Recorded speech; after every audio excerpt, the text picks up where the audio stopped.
I'm Madelyn Burke alongside Paul Dottino with your 2-minute drill. Paul, the Giants are riding a 4-game winning streak, #1 in the NFC East as they return to MetLife Stadium to host the Cardinals on Sunday. Yeah, and the Wednesday practice was only a walkthrough in some very snowy and wet conditions outside of the Quest Center.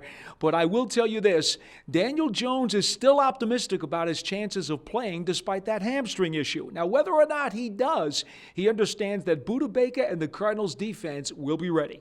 Yeah, they can be a deceptive defense and try to disguise coverages, disguise pressures, and like you said, Baker does a good job with that stuff, and showing you one thing, and then and then something else is coming, and he's a good football player.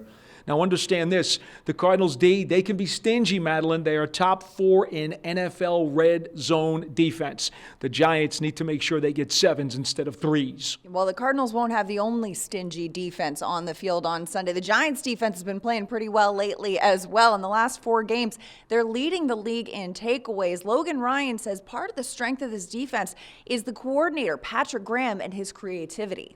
He's outworking everybody. He's staying up late. He's drawing up more defenses. He has the willingness to call the defenses. He has the willingness to change people's positions from game to game. What we ran last week isn't necessarily what we're going to run this week because it might not give us the best chance to beat the Arizona Cardinals, which is all we care about. He's going to go back to the lab, come out with 25 new defenses, and we're going to try to run them and see what looks good and what doesn't. Now, the Cardinals' offense has been sputtering. During their 3-game losing streak, Kyler Murray is really not throwing the ball all that well, and he's only running 5 times per game, which is ironic because his legs are usually the most dangerous weapon against opposing defenses. Murray has also been dealing with that shoulder injury since Week 10. Another thing to keep an eye on the Cardinals side of the ball is Larry Fitzgerald has been activated from the COVID reserve list, so we'll keep an eye on and see if he will be playing Sunday as well. Stay tuned to Giants.com or Giants social media for all of your latest Big Blue news leading up to Sunday's game against the Cardinals, 1 p.m. at MetLife.